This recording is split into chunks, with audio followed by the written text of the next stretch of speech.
औज़ुबिल्लाहि मिनश्शैतानिर्रजीम। बिस्मिल्लाहिर्रहमानिर्रहीम। अल्हम्दुलिल्लाहि रब्बिल आलमीन। अस्सलातु वस्सलामु अला रसूलिल करीम। अस्सलामु अलैकुम रहमतुल्लाहि व बरकातुहू। उम्मीद है आप सब ठीक होंगे, खैरियत से होंगे और मौसम एंजॉय कर रहे होंगे। बारिशें चल रही हैं, अल्लाह ताला हम सबको अपनी हिफ्ज़ अमान में रखे। बल्कि बारिशों से रिलेटेड क्योंकि इस वक्त बहुत ज़्यादा इंडिया और पाकिस्तान दोनों में इशू चल रहा है, सैलाब का, फ्लड्स हैं। तो बारिश जब भी हो दुआ अल्लाह ताला से यही मांगनी चाहिए कि अल्लाह ताला हमें रहमत की बारिश अता फरमाए और जहमत की बारिश ना हमारे ऊपर अता फरमाए। और जितने भी लोग जो सैलाब से इस वक्त अफेक्ट हो रहे हैं, अल्लाह ताला उनके लिए आसानियाँ फरमाए। क्योंकि लोगों के जान माल दोनों ही डिस्ट्रॉय हो रहे हैं। लोगों की सारी ज़िंदगी की जमा पूंजियाँ जो लगी हुई हैं वो डिस्ट्रॉय हो रही हैं। तो उनके लिए भी हमें ऑब्वियसली, जैसे हम गज़ा के जो हमारे मुसलमान हैं उनको याद रखते हैं, तो इस वक्त जो हमारे बिल्कुल एब्सोल्यूट नेबर्स हैं, यानी जो हमारे मुल्क के अंदर या नेबरिंग कंट्रीज़ के अंदर जो लोगों का, इंसानों का, चाहे वो मुसलमान हैं चाहे किसी और रिलीजन के हैं, फ्लड्स की वजह से बहुत नुकसान हो रहा है। तो इसलिए उनको अपनी दुआओं में याद रखें। और चैरिटी भी जितनी हो सके हम सबको करनी चाहिए, जिसकी जितनी बजट है, जितनी सदक़े खैरात की अल्लाह ताला ने तौफीक दिए, तो ज़रूर इस मामले में हेल्प करनी चाहिए। आज हम इंशाल्लाह कंटिन्यू करते हैं अपना। कल हमने 444 हदीस नंबर कंटिन्यू की पढ़ी थी लास्ट। Just a second.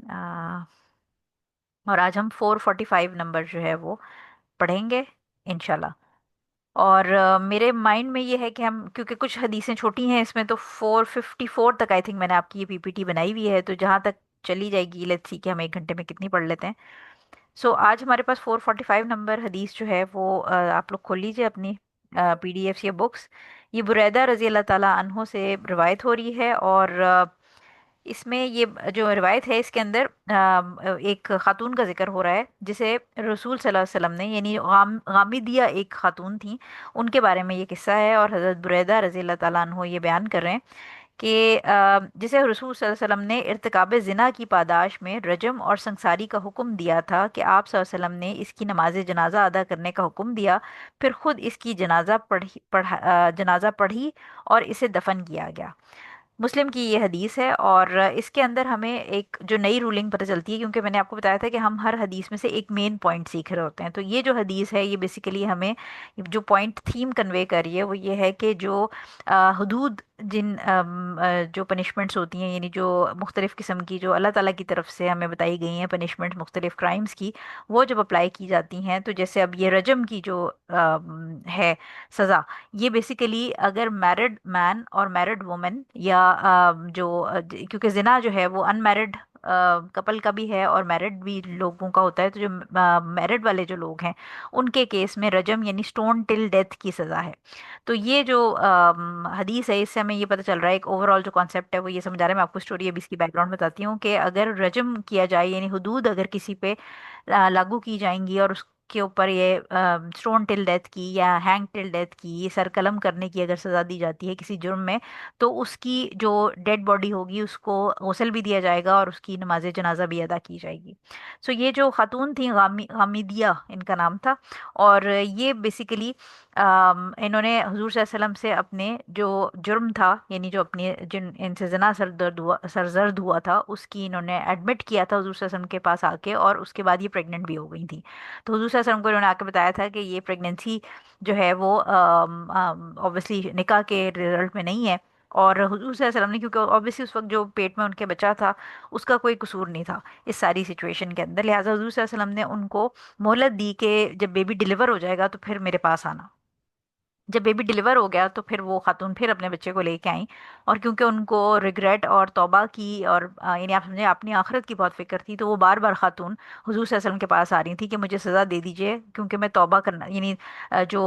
तौबा की है एक चीज़ के, वो अपने आप को बिल्कुल पाक करना चाह रही थी। तो वो कह रही थी कि मैंने, मुझसे एक गुनाह सरजद हुआ है और मुझे इसकी सज़ा दे दी जाए। तो लिहाजा जब वो हुजूर सल्लल्लाहु अलैहि वसल्लम के पास बेबी पैदा होने के बाद आई, तो हुजूर सल्लल्लाहु अलैहि वसल्लम ने उनको कहा कि बेबी जो है वो, उसको ऑब्वियसली फीड चाहिए, मदर फीड चाहिए, तो वो दूध पिएगा। अगर दूध नहीं होगा, माँ नहीं होगी, तो किस तरह वो ग्रो करेगा। सो लिहाजा उन्होंने फिर उनको वापस भेज दिया और फिर वो कुछ टाइम तक उन बेबी को फीड कराती रही। और जब वो बेबी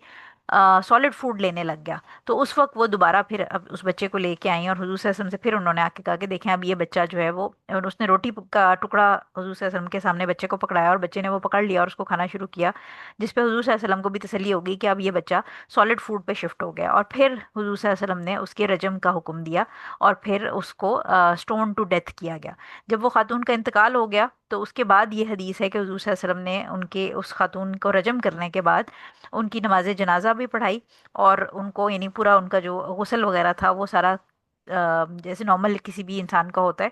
उसका गुस्ल हुआ, और उसके बाद उसको श्राउड किया गया यानी कफन दफन का इंतज़ाम किया गया और उसके बाद जनाजा पढ़ा के उनको दफनाया गया। सो स्टोरी बैकग्राउंड एक जनरली ये है। इसके बाद हुजूर सल्लल्लाहु अलैहि वसल्लम ने जब उनको ये रजम करके और ये दफना दिया तो हुजूर सल्लल्लाहु अलैहि वसल्लम ने जो अल्फाज कहे थे वो इंग्लिश में आपके सामने लिखे हैं, उर्दू में इसका मैं मफहूम बता देती हूँ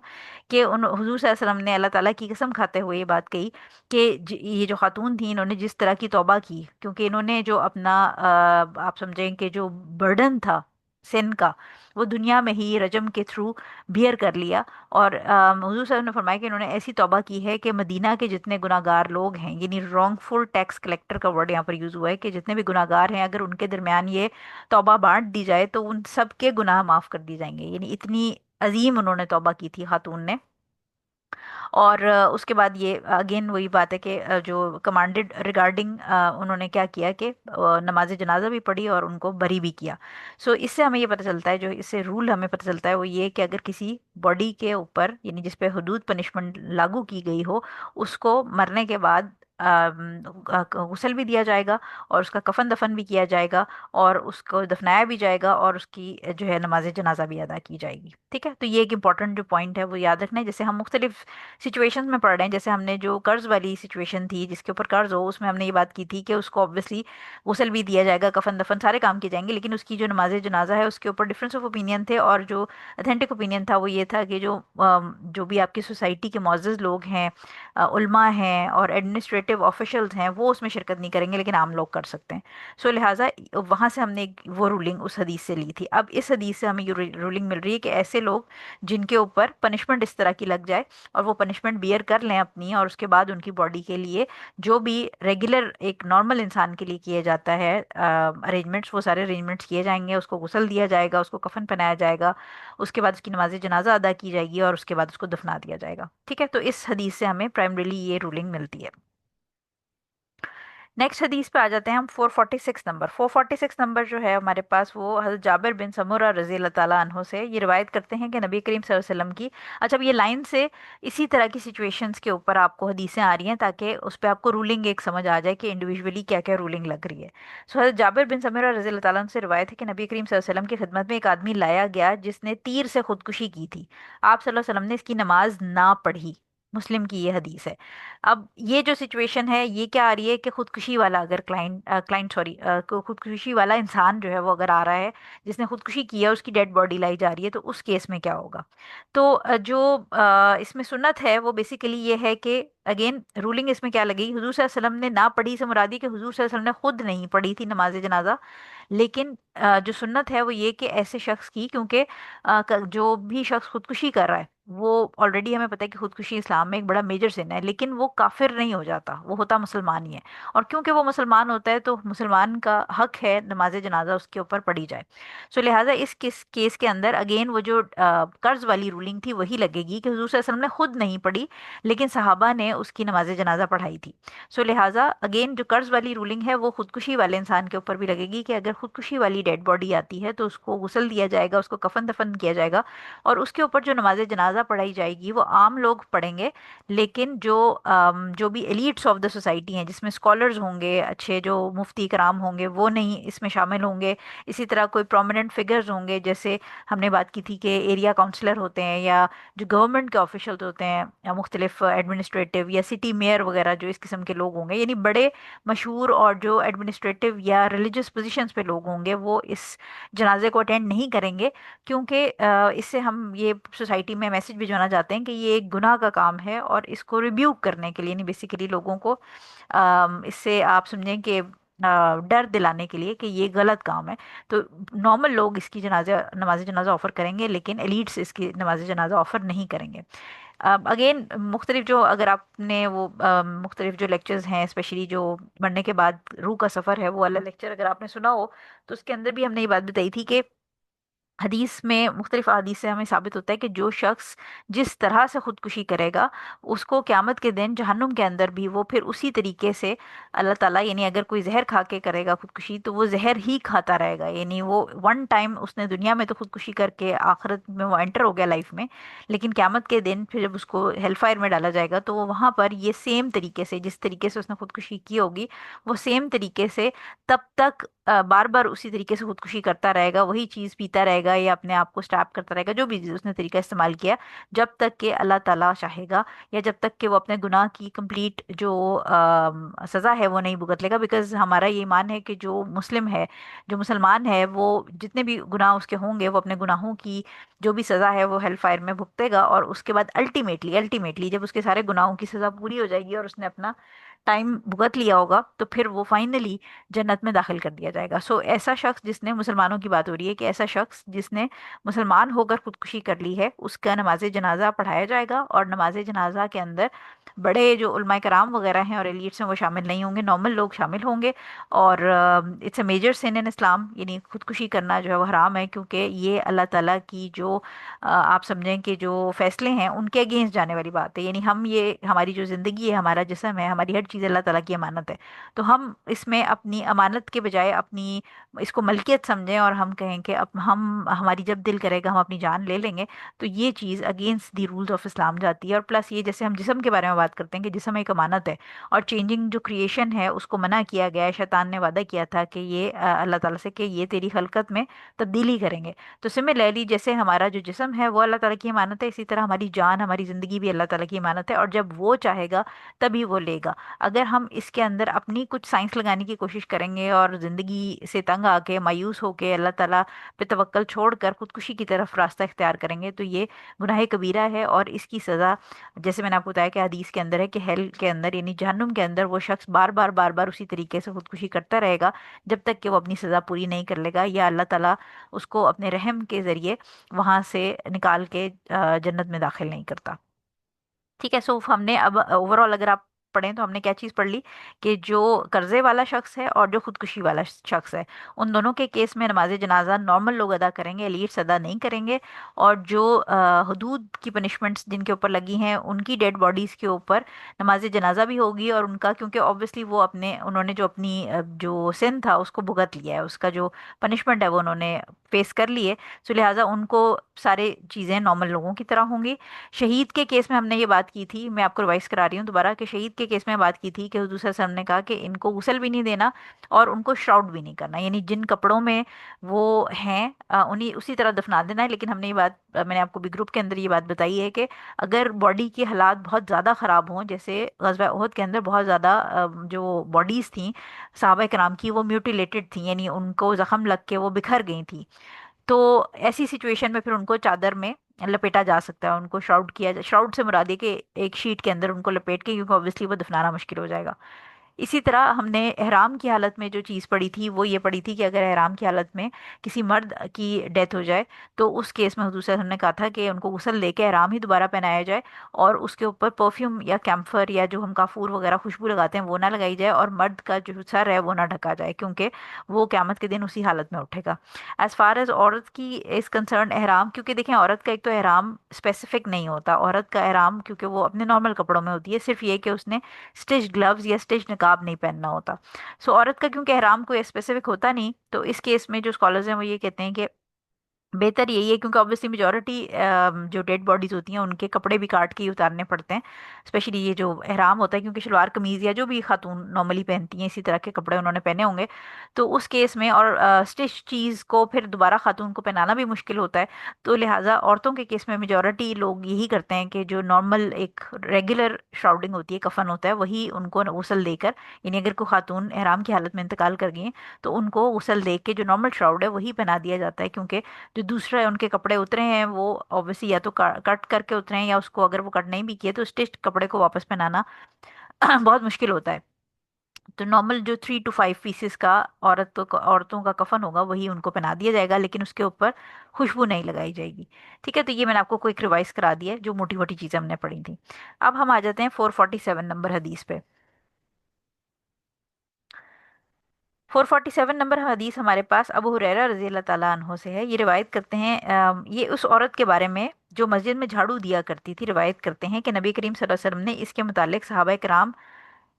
से दरियाफ्त फरमाया, तो साहबा कराम ने जवाब दिया कि वो फौत हो चुकी है। आप सल्लल्लाहु अलैहि वसल्लम ने फरमाया, तुमने मुझे इत्तला क्यों नहीं दी? गोया उन्होंने इस मामला वफात को उसकी मामला वफात को मामूली ख्याल किया। आप सल्लल्लाहु अलैहि वसल्लम ने फरमाया, मुझे इसकी कब्र का रास्ता बताओ। उन्होंने आप सल्लल्लाहु अलैहि वसल्लम को उसकी कब्र का रास्ता बता दिया। आप सल्लल्लाहु अलैहि वसल्लम ने वहां जाकर कब्र पर नमाज जनाजा पढ़ी। बुखारी और मुस्लिम की ये हदीस है। और मुस्लिम ने इतना नकल फरमाया कि फिर आप सल्लल्लाहु अलैहि वसल्लम ने अ, कि फिर आप सल्लल्लाहु अलैहि वसल्लम ने फरमाया, ये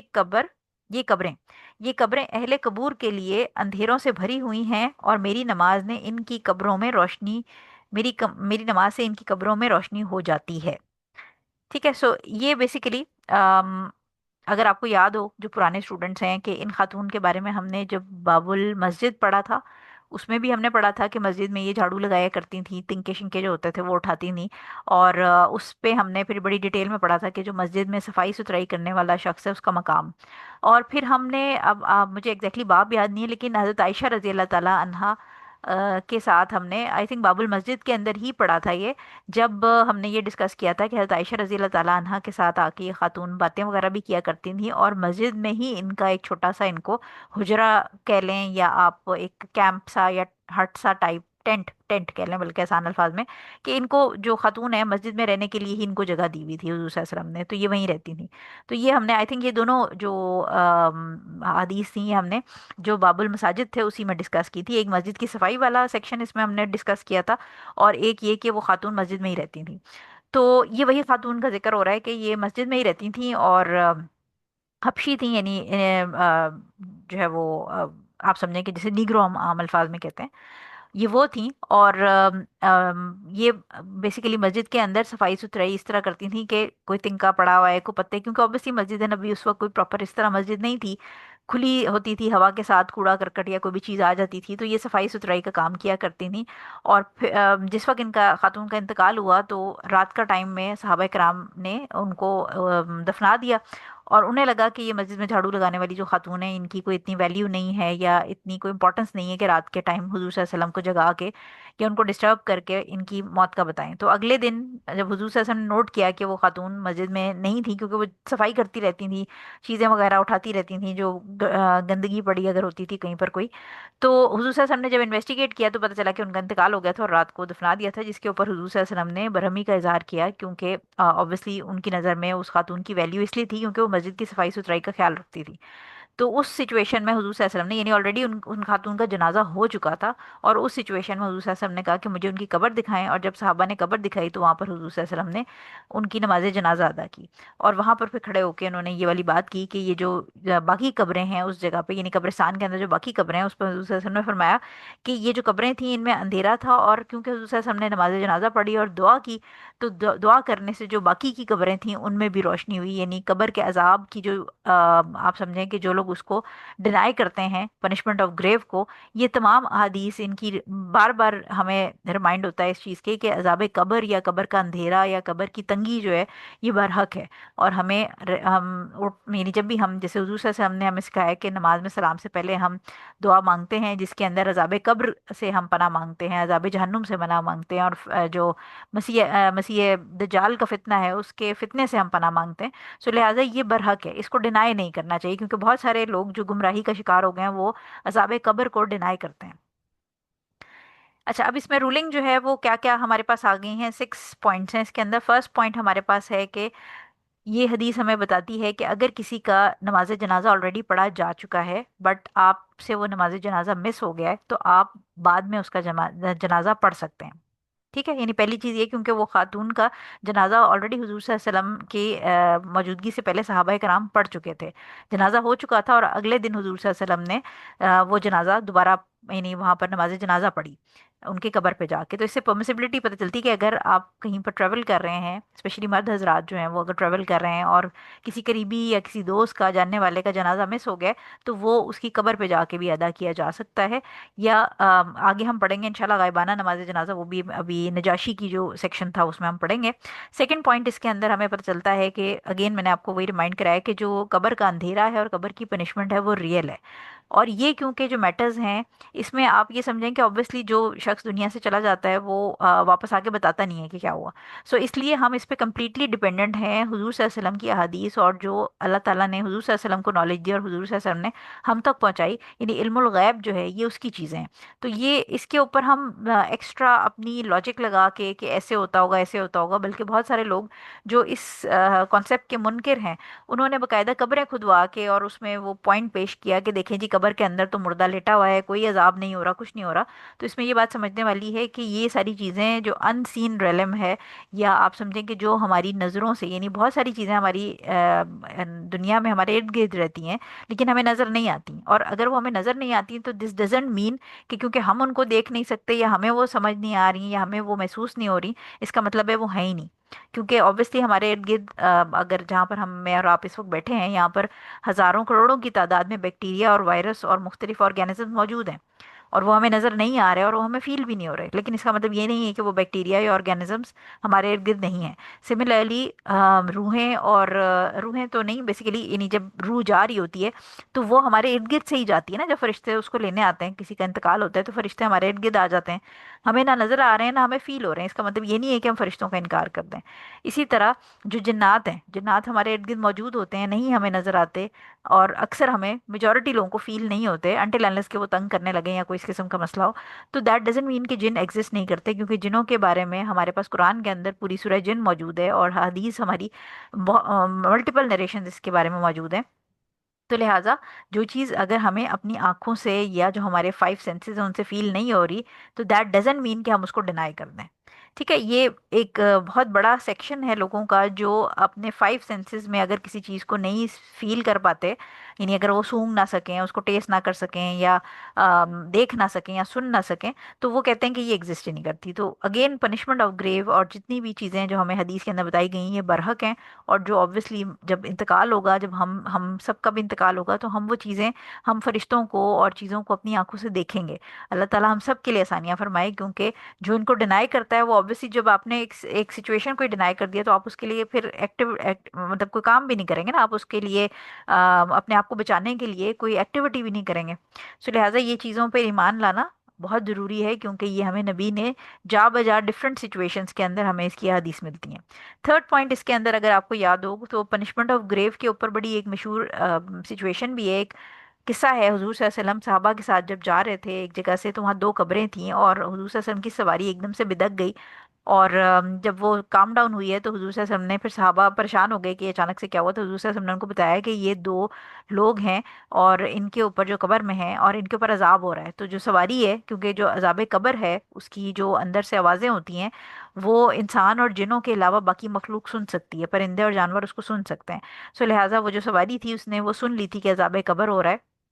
और वो बड़ी दो छोटी चीज़ों पे अज़ाब कब्र हो रहा था, यानी ऐसी चीज़ें थी जिनसे इंसान बच बच सकता है, जिसमें से एक शख्स जो है वो गॉसिप्स फैलाता था, यानी वो he would go around every time in the morning, अगर वो सुबह उठता था तो वो जाके इधर की बातें उधर करना और मिर्च मसाले लगाना, जो कि एक्चुअली हमारी बहुत सारी औरतों का ये एक फेवरेट काम होता है कि सुबह उठते साथ ही इधर की बातें उधर और मिर्च मसाले लगा कर और स्टोरीज जो है वो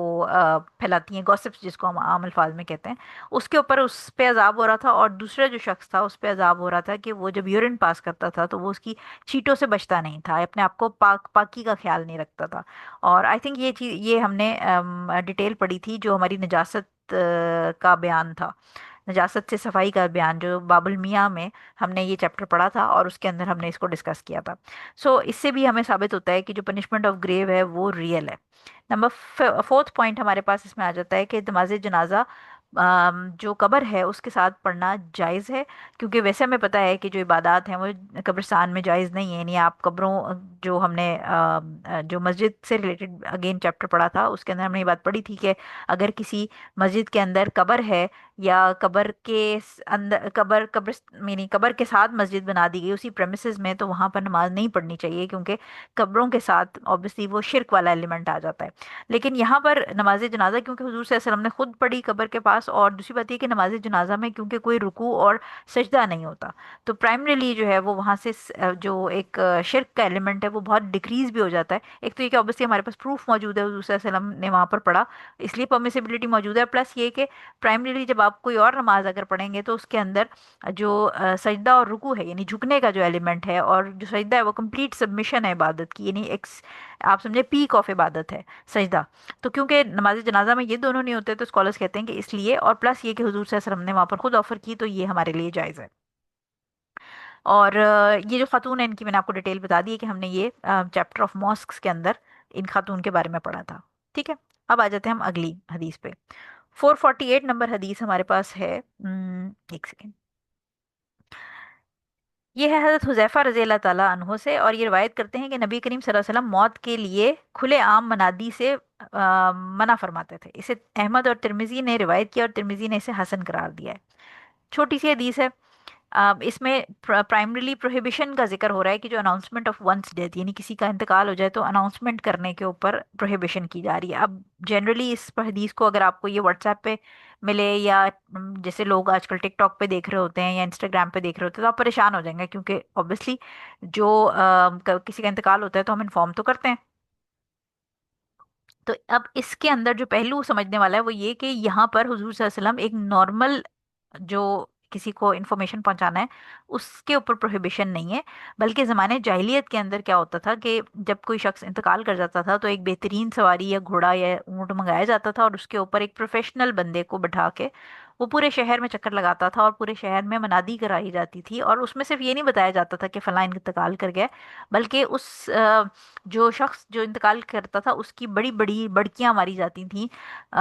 اس اعلان کے دوران، یعنی اس کی، جیسے آپ نے اکثر دیکھا ہوگا، میں نے کوئی پرسنلی کرسچن وہ ڈائریکٹلی اٹینڈ نہیں کیا فیونرل، لیکن جس طرح میں نے ٹی وی پہ دیکھا ہے تو وہ اکثر اس طرح دکھا رہے ہوتے ہیں کہ وہ جو فیونرل جو چرچ کے اندر ارینج ہوا ہوتا ہے اس کے اندر جو ان کے پریسٹ ہوتا ہے وہ جو بھی اپنی تقریر کر کے اس کے بعد جو کلوز ریلیٹیوز یا فرینڈز ہوتے ہیں وہ اسٹیج پر آ آ کے اپنے جو بھی جس کا انتقال ہوا ہوتا ہے اس کے بارے میں اچھے کلمات اور اچھی باتیں بتا رہے ہوتے ہیں۔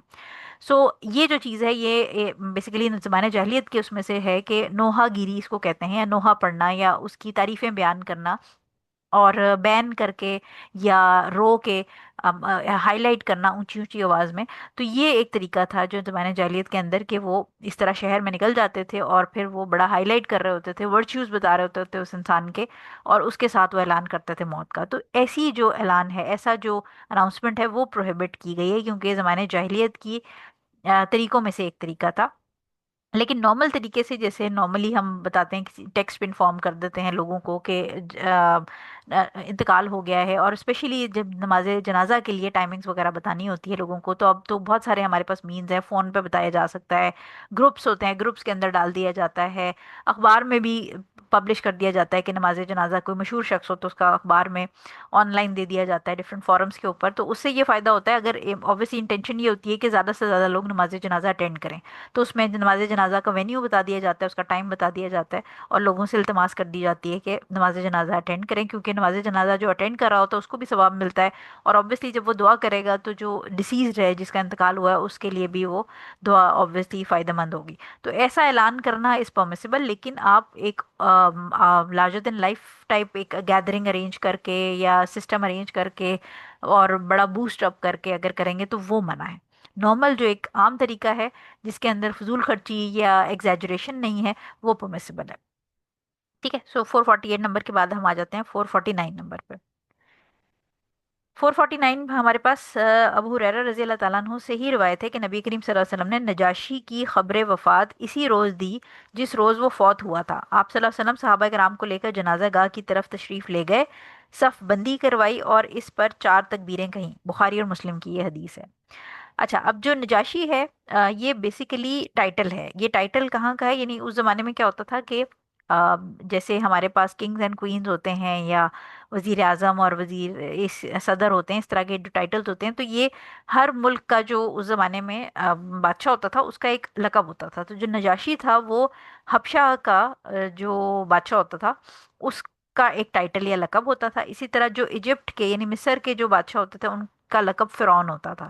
عراق کے جو بادشاہ ہوتے تھے، عراق کے، ان کو لقب میں نمرود کہا جاتا تھا. یعنی ان کا نام نہیں ہوتا تھا، یہ ان کا ٹائٹل ہوتا تھا. ٹھیک ہے، تو جو عراق کے بادشاہ ہوتے تھے ان کا ٹائٹل نمرود ہوتا تھا. اسی طرح ایران کا جو کنگ ہوتا تھا یا فارس جس کو کہتے تھے، اس کو ان کا لقب ہوتا تھا کسریٰ.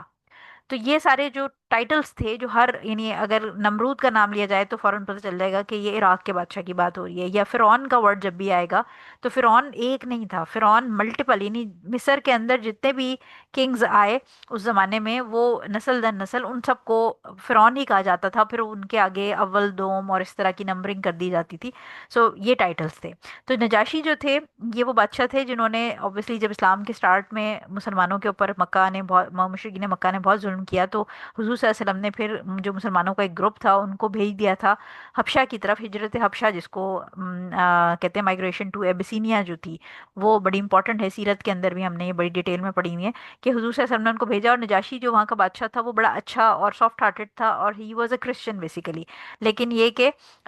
وہ ایک اچھا مطلب عدل پسند قسم کا انسان تھا. اور پھر لیٹر آن اس نے حضرت جعفر بن ابو طالب رضی اللہ تعالیٰ عنہ جو ہیں ان کے ہاتھ پہ اسلام قبول کر لیا تھا. تو جب ان کا انتقال ہوا، یہ جو نجاشی ہیں ان کا انتقال ہوا، تو حضور صلی اللہ علیہ وسلم کو obviously اللہ تعالیٰ نے وحی کے تھرو انفارم کر دیا کہ کیونکہ obviously اس زمانے میں کوئی ٹیلی فون یا اس قسم کا سسٹم تو تھا نہیں، اور حبشہ جو وہ دور تھا. تو جب وہاں پر انتقال ہوا تو حضور صلی اللہ علیہ وسلم نے وحی کے ذریعے اللہ تعالیٰ نے حضور صلی اللہ علیہ وسلم کو وحی کے ذریعے انفارم کر دیا کہ ان کا انتقال ہو گیا. اور پھر حضور صلی اللہ علیہ وسلم نے صحابہ کے ساتھ جا کے ان کا غائبانہ نماز جنازہ پڑھایا. تو غائبانہ نماز جنازہ obviously کیونکہ وہ مسلمان ہو گئے تھے تبھی ان کو پڑھایا گیا، اگر وہ کرسچن ہوتے تو ان کا نام پڑھایا جاتا. سو ان کا غائبانہ نماز جنازہ پڑھایا گیا. اور اس کے اندر امپورٹنٹ پوائنٹ جو نوٹ کرنے کا وہ یہ ہے کہ اس میں یہ ہونا ضروری نہیں ہے کہ جس شخص کا غائبانہ نماز جنازہ پڑھایا جا رہا ہے اس کا جنازہ جو مین جگہ ہے وہاں پر بھی ادا ہو گیا ہو. کیونکہ حضور صلی اللہ علیہ وسلم کی جو حدیث ہے اس میں ہمیں کہیں یہ ریفرنس نہیں ملتا کہ جو نجاشی کا جو جہاں پر وہ موجود تھے وہاں پر ان کا نماز جنازہ ہوا تھا یا نہیں. یعنی اس سے کنسرن نہیں ہے. امپورٹنٹ پوائنٹ یہ ہے کہ کوئی ایسی جگہ ایسا شخص جو کہیں فار آف کسی ایریا میں، لیٹس اسیوم آج کل کے ٹائم میں امریکہ میں یا یو کے میں کسی کا انتقال ہو گیا، تو اس کا غائبانہ نماز جنازہ آپ اپنے ملک میں بھی پڑھا سکتے ہیں. اور کیونکہ نماز جنازہ اوبیسلی ایک رائٹ ہے ڈیسیزڈ کا، پلس یہ کہ اس کے اندر ہم اسپیشلی دعا بھی کرتے ہیں اللہ تعالیٰ سے، جو ہم آگے طریقہ پڑھیں گے نماز جنازہ کا. تو اس کے اندر دعا بھی کی جاتی ہے، لہٰذا وہ obviously جو پڑھنے والا ہے اس کے لیے بھی اس کو ثواب ہے، اور جو ہم نے بات کی تھی کہ ڈیسیزڈ ہے اس کو بھی ثواب ہے. ٹھیک ہے، تو یہ اس والی جو حدیث ہے ہمیں غائبانہ نماز جنازہ کا اس سے پتہ چلتا ہے. اور جو خاتون والی تھی جو جھاڑو لگاتی تھی، اس سے ہمیں یہ پتہ چلتا ہے کہ اگر جنازہ آپ سے مس ہو گیا ہے، یعنی یہ دونوں ذرا تھوڑا ان کا سمجھ لیں کنٹراسٹ آپ، کہ یہ آلریڈی ایک ایسے بندے کی بات ہو رہی ہے جس کا جنازہ کہیں فار آف ایریا میں پڑھا دیا گیا اور اس کی قبر بھی وہیں ہے، اور آپ کسی اور ملک یا کسی اور شہر میں بیٹھے ہیں اور آپ وہاں جا نہیں سکتے، تو آپ اس کا غائبانہ نماز جنازہ پڑھا سکتے ہیں. اور جو خاتون والی حدیث تھی اس کے اندر کیا تھا کہ وہ نماز جنازہ مس کر گئے تھے حضور صلی اللہ علیہ وسلم، اور پھر اگلے دن انہوں نے قبر کے اوپر جا کے وہاں جنازہ پڑھائے. اور اس کے اندر ہمیں جو خاتون والی حدیث ہے اس میں ایک امپورٹنٹ پوائنٹ یہ بھی یاد رکھیے گا کہ ہمیں کوئی ٹائم پیریڈ نہیں پتا کہ یعنی کہیں فکس نہیں کیا گیا کہ ایک دن کے اندر اگر آپ سے مس ہوا ہے تو آپ اگلے دن ہی جا کے پڑھ سکتے ہیں. کیونکہ ایک صحابی کا نماز جنازہ حضور صلی اللہ علیہ وسلم اس وقت شہر میں موجود نہیں تھے، تو حضور صلی اللہ علیہ وسلم مہینے کے بعد جب وہاں پہنچے تو انہوں نے ایک مہینے کے بعد ان کا جنازہ پڑھا تھا. تو لہٰذا لیٹس ازیوم کہ اگر کوئی شخص غائبانہ نماز جنازہ نہیں پڑھا، فار ایگزامپل اگر کسی کی پاکستان میں انتقال ہوا اور اس کے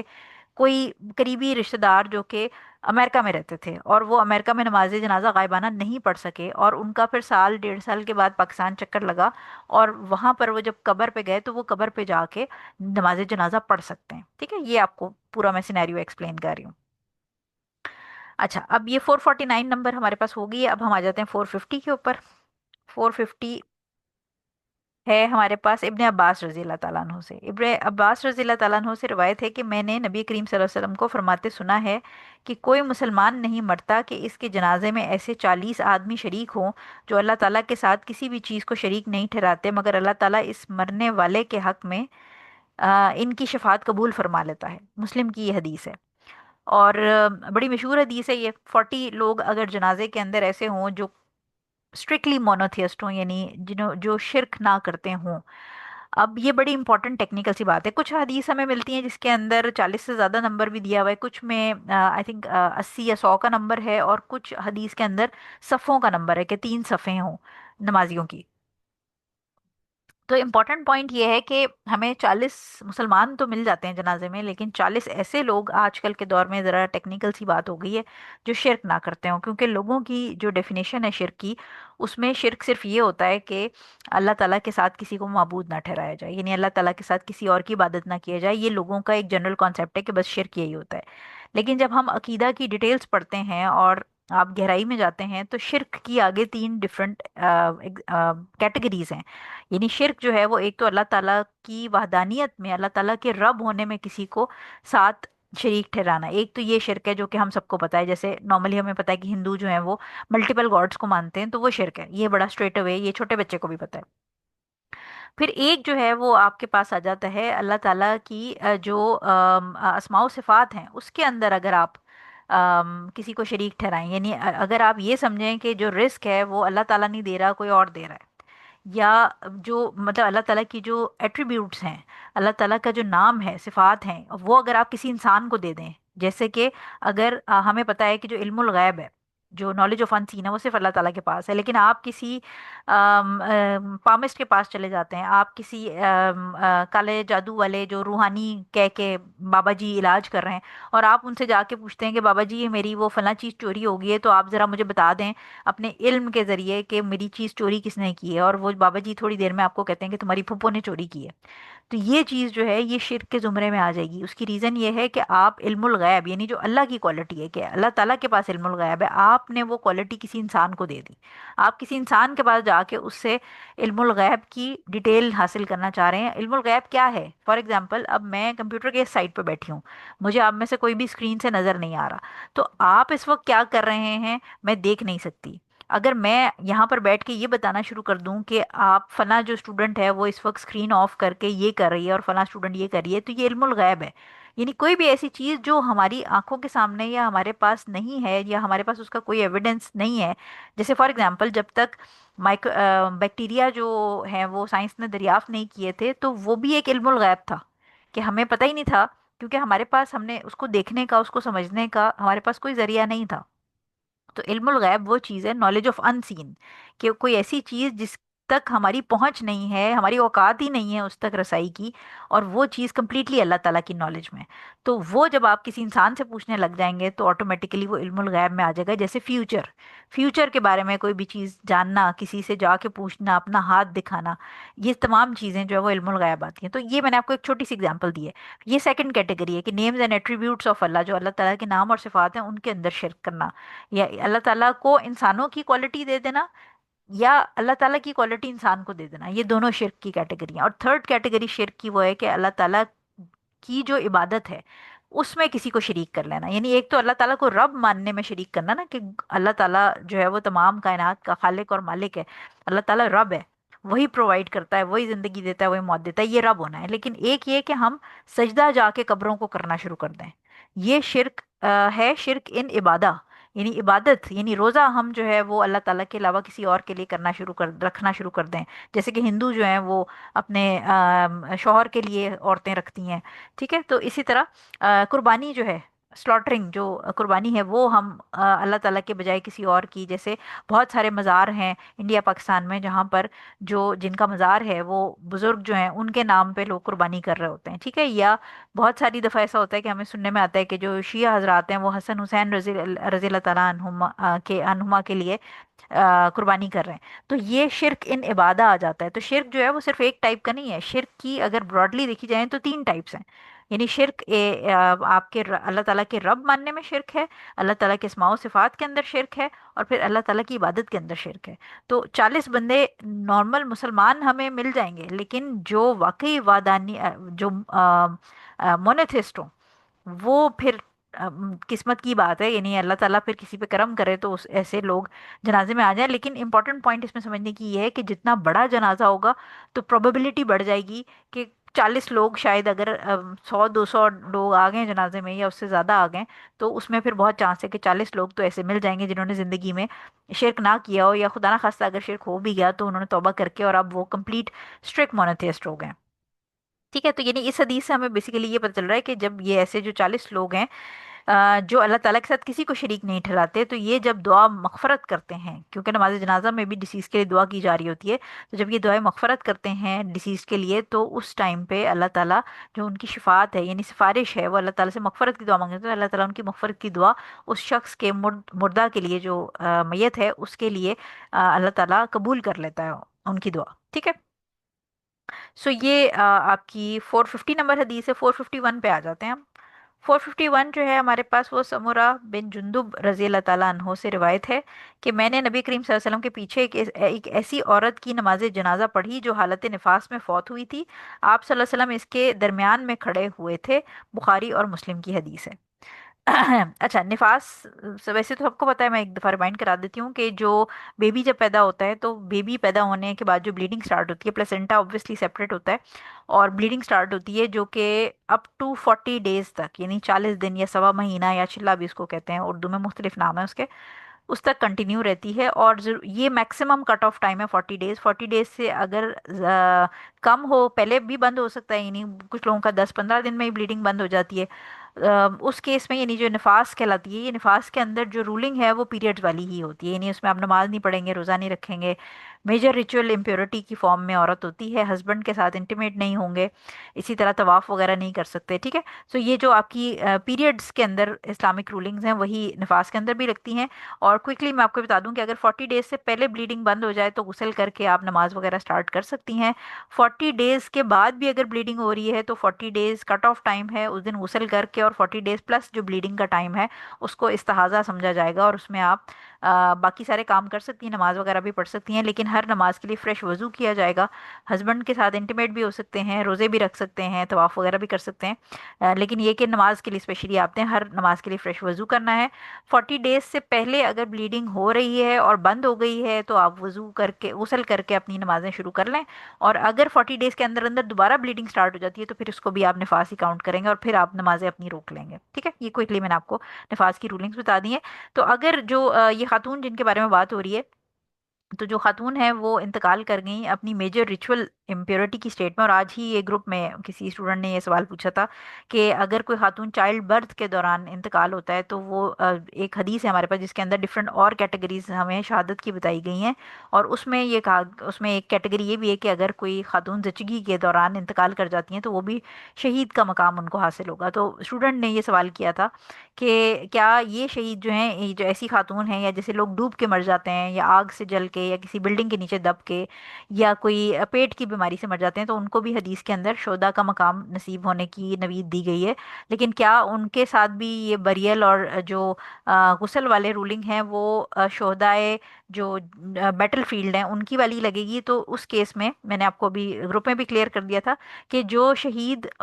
میدان جنگ میں اللہ تعالیٰ کے راستے میں لڑتے ہوئے شہید ہو جائے اس کو نہ غسل دیا جاتا ہے اور نہ اس کو کفن دیا جاتا ہے انٹل انلیس کہ خدا نخواستہ اگر باڈی اس کی شریڈ ہو گئی ہے بہت بری طرح، تو اس کیس میں اس کو کپڑے میں لپیٹ دیا جاتا ہے، لیکن اس کو غسل اور شراؤڈ نہیں کیا جاتا جو میدان جنگ میں اللہ تعالیٰ کے راستے میں شہید ہو. لیکن اگر وہاں سے میدان جنگ سے کوئی شخص، کوئی سپاہی وونڈڈ ہو کے ہاسپٹل لایا جاتا ہے اور ہاسپٹل میں لا کے وہ ہفتہ 10 دن میں اس کے بعد اس کی ڈیتھ ہوتی ہے، تو اس کو پھر کفن دفن پراپر کیا جائے گا. ٹھیک ہے، یہ میدان جنگ کے اندر شہید ہونے والوں کی بات ہو رہی ہے کہ ان کو نہیں کیا جائے گا. اسی طرح یہ جو خاتون ہیں وہ اگر ڈیورنگ چائلڈ برتھ انتقال کرتی ہیں تو ان کو غسل بھی دیا جائے گا اور ان کو کفن دفن کر کے نماز جنازہ پڑھ کے پراپر دفنایا جائے گا. جو شہید جس کے بارے میں ہم نے حدیث پڑھی تھی کہ نہ اس کو شراؤڈ کیا جائے گا اور نہ اس کو ایز اٹ از دفنا دیا جائے گا، وہ میدان جنگ کے اندر جو اس آن دا اسپاٹ شہید ہو جائے اس کی بات ہو رہی تھی. ٹھیک ہے، سو ایسی سچویشن میں حضور صلی اللہ علیہ وسلم نے جب پڑھایا تو خاتون کا جو جنازہ پڑھایا تو خاتون کی جو باڈی تھی یا میت تھی وہ سامنے تھی اور سینٹر میں، یعنی ہارزونٹلی جو ہے وہ باڈی رکھی ہوئی ہے اور حضور صلی اللہ علیہ وسلم نے سینٹر میں کھڑے ہو کے نماز جنازہ پڑھائی. اور مردوں کے کیس میں ہیڈ سائڈ پہ کھڑے ہو کے نماز جنازہ پڑھائی جاتی ہے. تو بیسیکلی اس کے اندر جو پوزیشن ہے امام کی ورسز جو باڈی ہے اس کو بتایا گیا ہے کہ خاتون کا اگر جنازہ پڑھایا جا رہا ہو تو باڈی کے سینٹر میں کھڑے ہو کے پڑھایا جائے گا، اور اگر مرد کا جنازہ ہے تو ہیڈ की तरफ यानी सरहाने की तरफ खड़े होकर जो इमाम है वो पढ़ाएंगे जनाजा। ठीक है, तो इसके अंदर हमें पोजीशन पता चल गई। 452 नंबर हदीस जो है वो हमारे पास आ गई है। 452 नंबर हमारे पास है हज़रत आयशा रज़ी अल्लाह ताला अन्हा से। ये रिवायत करती हैं कि हज़रत आयशा रज़ी अल्लाह ताला अन्हा से रिवायत है कि अल्लाह की कसम रसूल सल्लल्लाहु अलैहि वसल्लम ने बैदा के दोनों बेटों की नमाज जनाजा मस्जिद में अदा फरमाई थी। मुस्लिम की यह हदीस है। अच्छा, अब इस जो हदीस है इसका थीम बेसिकली ये है कि नमाज जनाजा जनाजा गाह या खुली जगह पे पढ़ाने के अलावा, जैसे ईद की हमने नमाज का पढ़ा था कि ईद गाह में वो पढ़ी जाती है, लेकिन एज पर सिचुएशन या ज़रूरत वो मस्जिद में भी अदा की जा सकती है। सो सिमिलरली जो नमाज जनाजा है वो वैसे तो खुली जगह पे जनाजा गाह जो है वहाँ पर पढ़ी जाती है, लेकिन इन केस ऑफ नीड उसको परमिसिबिलिटी है इसकी कि उसको मस्जिद में भी पढ़ा जा सके। सो ये जो सिचुएशन है ये हुई थी बेसिकली साद बिन अबी वकास रजी अल्लाह ताला अन्हो का इंतकाल हुआ था और उनके जनाजे के टाइम की थी। और हज़रत आयशा रजी अल्लाह ताला अन्हा ने सहाबा से कहा कि उनको दफनाने से पहले जब जनाजा पढ़ना है तो बेसिकली उन्होंने रिक्वेस्ट ये की थी कि मस्जिद में ले आएं जनाजा मस्जिद नबी में। तो ये कि साहबियात जो हैं हज़रत आयशा रज़ी अल्लाह तआला अन्हा समेत वो भी जनाजा पढ़ लेंगी, यानी इससे हमें ये भी पता चलता है कि ख़वातीन भी नमाज जनाजा पढ़ सकती हैं। तो उन्होंने हज़रत आयशा रज़ी अल्लाह तआला ने फरमाया था, जिसपे कुछ लोगों ने ऑब्जेक्ट किया कि जो जनाजा है वो खुली जगह पे पढ़ना चाहिए। और उस सिचुएशन पे फिर हुजूर सल्लल्लाहु अलैहि वसल्लम की ये पॉइंट जो थी वो हज़रत आयशा रज़ी अल्लाह तआला अन्हा ने याद दिलाया कि हुजूर सल्लल्लाहु अलैहि वसल्लम ने ये जो खातून थी इनके दोनों बेटे सहल और सुहेल जो थे उनका जनाजा जो नमाज जनाजा थी वो मस्जिद में पढ़ाई थी। तो ये उस सिचुएशन के ऊपर हज़रत आयशा रज़ी अल्लाह तआला अन्हा का की नरेशन है। सो इससे हमें प्रूफ ये मिलता है कि नमाज जनाजा मस्जिद में अदा की जा सकती है। और इसका फर्दर हमें प्रूफ जो मिलता है वो हमें मिलता है हज़रत उमर रज़ी अल्लाह ताला अन्हु जो थे उन्होंने हज़रत अबू बकर सिद्दीक रज़ी अल्लाह ताला अन्हु का जो जनाजा था वो बाकी कंपेनियंस की मौजूदगी में मस्जिद में अदा किया। और ऑब्वियसली किसी कंपेनियन ने उसको ऑब्जेक्ट नहीं किया। उस वक्त ऑब्वियसली हुजूर हज़रत अबू बकर सिद्दीक रज़ी अल्लाह ताला अन्हो के ज़माने में तमाम बड़े सहाबा वहाँ मौजूद थे और हज़रत उमर रज़ी अल्लाह ताला अन्हो खुद मौजूद थे। और फिर इसी तरह हज़रत उमर रज़ी अल्लाह ताला अन्हो का जो जनाजा था वो भी मस्जिद के अंदर ही पढ़ाया गया। तो इससे हमें पता चलता है कि मस्जिद के अंदर भी पढ़ाना परमिसिबल है, प्रोहिबिटेड नहीं है। और ये जो जो जनाजा गाह है वहाँ पर यानी खुली जगह पे भी पढ़ा सकते हैं आप। अगर बहुत लोग हैं तो खुली जगह पे पढ़ा दें। अगर कोई ऐसी सिचुएशन है जहाँ पर नहीं पॉसिबिलिटी खुली जगह अवेलेबल नहीं है, जैसे स्पेशली जो आपके नॉन मुस्लिम कंट्रीज वगैरह हैं, वहाँ पर तो खुली जगह अवेलेबल ही नहीं होती, वहाँ पर आप इस्लामिक सेंटर के अंदर ही सारे काम करेंगे। तो ऐसी सिचुएशन में परमिसिबल है, कोई मसला नहीं है, दोनों जगह पे पढ़ाया जा सकता है। अच्छा, अब हम ऐसा करते हैं कि 453 नंबर हम नेक्स्ट टाइम पढ़ेंगे। उसकी रीज़न ये है कि फिर हम उसके अंदर इसमें जो 453 नंबर है उसमें जनाजे की तकबीरों का जिक्र आ गया है। तो वो क्योंकि आगे फिर नमाज जनाजा के सीक्वेंस और उसके उससे रिलेटेड हदीसें स्टार्ट हो जाएंगी, तो जो 453 से ऑनवर्ड है वो इंशाल्लाह फिर हम नेक्स्ट सैटरडे को कर लेंगे, ताकि वो हम सीक्वेंस में ही फिर तकबीरों की डिटेल, नमाज जनाजा का तरीका, कितनी तकबीरें पढ़ी थी और फिर कौन सी सूरत पढ़ी, कौन सी दुआ पढ़ी, ये सारी चीज़ें फिर इंशाल्लाह हम इकट्ठे जो प्रोसीजर ऑफ नमाज जनाजा है वो हम फिर नेक्स्ट सैटरडे को इंशाल्लाह पढ़ लेंगे। तो आज हमने तकरीबन 444 तक हमने कल की थी, 445 से लेकर 452 नंबर तक हमने आज कर लिया। तो इंशाल्लाह हमारी पेस अच्छी चल रही है। होपफुली हम लोग सितंबर के मिड या 20 या 21 वाला जो हमारे पास वीकेंड पड़ेगा उससे पहले पहले ये आपका जो किताबुल जनाइज है ये फिनिश हो जाएगा। और इंशाल्लाह फिर वी विल सी कि क्या सिचुएशन है उसके हिसाब से। अदरवाइज मेरी पर्सनल कोशिश ये है कि हम सितंबर के लास्ट जो हमारी वीक की क्लास पढ़े उससे हम हमारा किताबुल जो ज़का है, ज़कात की किताब वो शुरू कर लें, क्योंकि मैं चाहती हूँ कि रमज़ान जब हमारा फरवरी में इस साल इंशाल्लाह नेक्स्ट ईयर आएगा तो उससे पहले हम जो हमारे जो रोज़े के मसाइल हैं और जो ज़कात के मसाइल हैं वो हम पढ़ चुके हों, ताकि रमज़ान में आपके लोगों को गाइड कर सकें रोज़ों के मसाइल से रिलेटेड और ज़कात भी। तो आई होप कि मिड सितंबर तक हमारा ये जनाजे वाला जो सेक्शन है वो ख़त्म हो जाएगा और 20-22 जो जो भी वीकेंड पड़ेगा उससे हम ज़कात वाला सेक्शन इंशाल्लाह स्टार्ट कर लेंगे। बाकी आपका एग्ज़ाम भी है वो इजी होगा इंशाल्लाह, एमसीक्यूज़ हैं, बस ये जो पढ़ रहे हैं इनकी जो मेन मेन पॉइंट्स हैं वो ज़रूर याद करते जाएं, क्योंकि एंड में आप मिक्सअप कर देंगे अगर चीज़ें रिवाइज नहीं करेंगे कि शहीद को क्या करना था और एहराम वाले को क्या करना था और खुशबू किसको लगानी थी किसको नहीं लगानी थी और किसकी जनाजा पढ़नी है किसकी नहीं पढ़नी, किसकी सबने पढ़नी है, किस में सिर्फ एलीट्स ने नहीं जाना। तो ये चीज़ें जो इंपॉर्टेंट हैं ये आपको याद होनी चाहिए। ठीक है, सो क्लास वाइंड अप कर लेते हैं। जज़ाकल्लाह फॉर अटेंडिंग। इंशाल्लाह नेक्स्ट वीक फिर हम इसको कंटिन्यू करेंगे। सुबहानक अल्लाहुम्मा व बिहम्दिका अशहदु अल्ला इलाहा इल्ला अंता अस्तगफिरुका व अतूबु इलैक। अस्सलामु अलैकुम व रहमतुल्लाहि व बरकातुहू।